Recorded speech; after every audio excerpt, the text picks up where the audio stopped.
Out of all the videos that I've shared with you, this is the one that I wish I'd known when my children were 2 or 3 years old. I'm going to share with you quite a few discipline strategies, and you can pick and choose at the right time for what you need. So number 1, show and tell. Teach your children right from wrong with calm words and actions. Model behaviors you would like to see in your kids. So show them what to be like and who to be like. Second, reason away from the moment discussions. Now, this is a great thing, moms and dads, because discipline involves positive behavior rewards as well as changing unwanted behavior. Children need to know what to do as well as what not to do. So in general, it's actually more effective to anticipate and prevent undesirable behavior than to discipline it. Away from the moment refers to dealing with the difficult behavior not in the heat of the moment, but rather in advance or away from the actual misbehavior.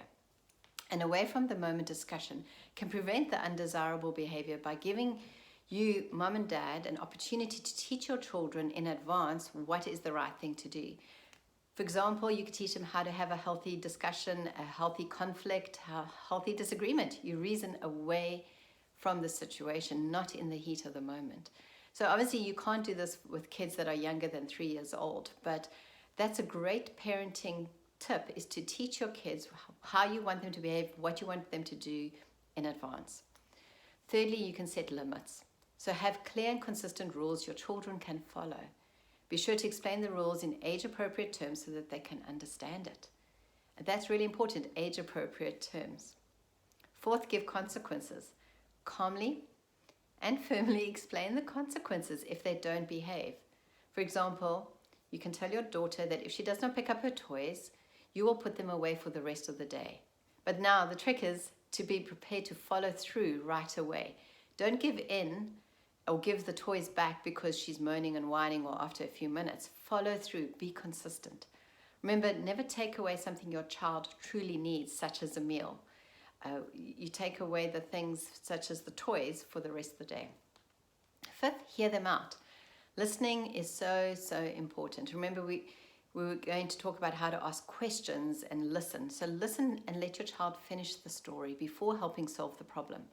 Watch for times when the misbehavior is a pattern. So if your child is feeling jealous, you notice something's happening. So talk with your child about jealousy rather than just giving the consequences. Sixth is give them your attention. So one of the most powerful tools for effective discipline is attention. It reinforces good behavior and discourages other. All children want their parents' attention. And sometimes they start acting out because what they actually need is their love tanks filled up and they need some attention. 7, another great discipline strategy is catch them being good. Children need to know when they're doing something bad, but also when they're doing something good and doing something well. Notice good behavior, point it out, and praise success and good attempts. So be specific. Say, wow, you did a good job putting that toy away. See, be specific in it. Praise them for the good things they do. 8, know when not to respond. Sometimes we need to respond, but also a trick is to know when not. So as long as your child isn't doing something dangerous and gets plenty of attention for good behavior, sometimes ignoring the bad behavior can be an effective way of stopping it. So ignoring the bad behavior can also teach children natural consequences for their actions. So for example, you give your child some biscuits to eat, some cookies, and she keeps dropping the crumbs. Just ignore it. Maybe the dog will lick it up, or you could say to her, well, when she's finished crumbling the cookies on the floor and she wants more, you can say, the cookies are finished, I'm not giving you more, and here's a dustpan, you can clean them up.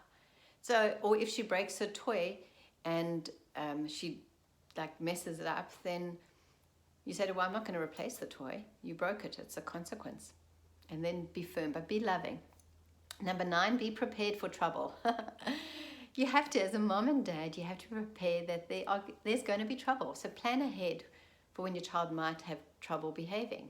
Prepare them for the activities coming up. One thing I always did with my kids was I role played with them and I told them in advance, we're going to so-and-so's house, this is what we're going to do there, this is when I want you to go to bed, I'm going to be there the whole time, this is what I expect. Number 10, redirect bad behavior. Sometimes kids misbehave because they're bored or they don't know any better. So sometimes you might just need to find something else for them to do. 11, call a timeout. A timeout can be especially useful when a specific rule is broken. This discipline tool works best by warning your children they'll get a timeout if they don't stop, and then reminding them what they did wrong in as few words as possible. Remember, we spoke a while back about how to get your children to listen to you. Use as few words as possible with very little emotion. And then remove them from the situation for a preset length of time. So generally, if you apply timeout, they say 1 minute per year of age is a good rule of thumb. With children who are at least 3 years old, you can try letting the children lead their time out instead of you setting a timer. So you can just say, go to timeout and come back when you feel you're ready and in control. One of the things I want to encourage is stay present if you can. So this strategy can help your child learn and practice self-management skills. It's not always easy. Some kids really don't handle timeout well, but it is an option. You know, some of the ways that you include effective timeout is that you start to introduce it by about 24 months, so about 2 years. Sometimes even 1 minute might be too long, mums and dads. But pick the right place and be sure that timeout does not have built-in rewards. So, for example, the television should not be on during timeout and your child is in the room watching TV. Timeout should also, as I mentioned earlier, last 1 minute per year of the child's age to a maximum of 5 minutes.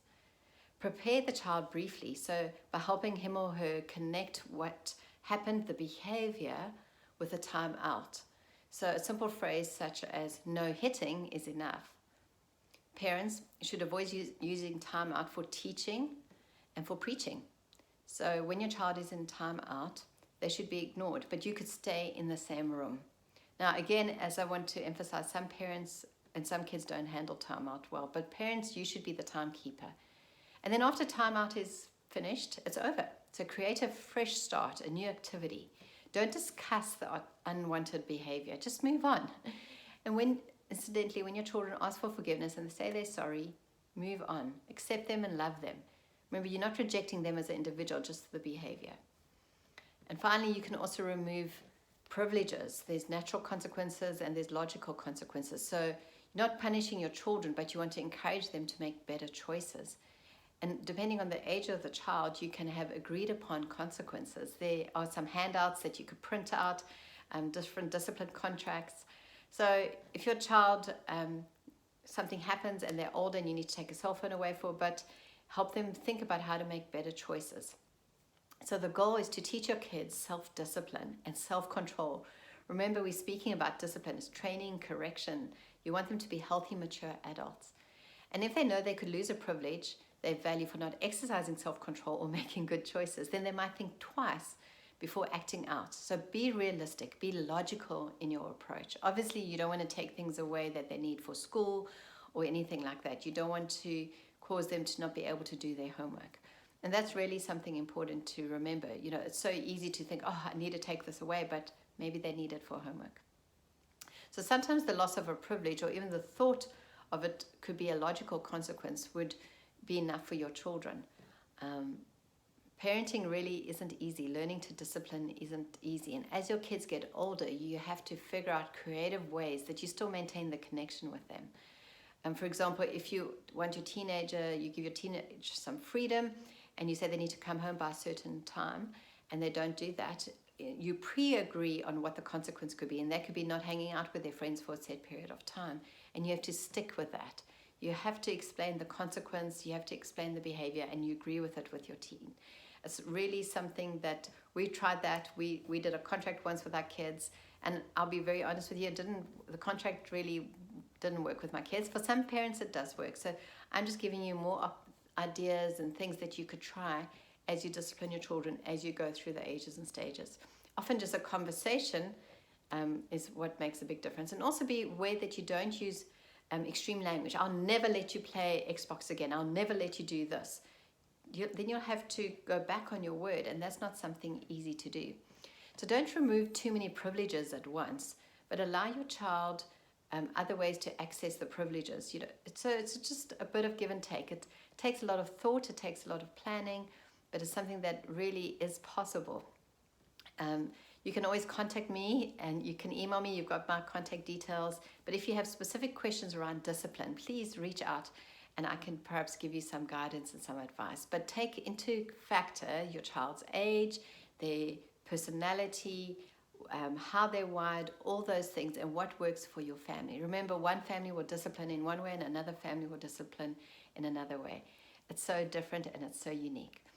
But know that disciplining takes time, it takes effort, it takes thought, it takes intentionality. As I mentioned previously, for our family, hair wasn't an issue. And when my daughter was young and she cut her hair, we let her experience the consequence of having really short hair for her school photos. We couldn't change it, obviously. But I said to her, next time I'll take you to a hairdresser and you can cut your hair how you want it. But to this day, we've got those horrific photos. And she's never cut her hair again herself like that. But she's realized that it's much better to ask for that help. So for us, hair wasn't an issue. Some other families, hair is an issue. We felt to discipline and pick our battles. We chose the things that we wanted to stand for, and we would discipline on those, and we would kind of let some of the other things go. Because remember, when you discipline your children well, it shows love and it builds trust. Disciplining is about changing behavior. It's not punishing your children. Disciplining really allows your child, as I mentioned a few times already, and I think it's so important to mention again, it allows your child to develop self-discipline. It helps them to become emotionally and socially mature adults. And I think that's really, really a great thing to do.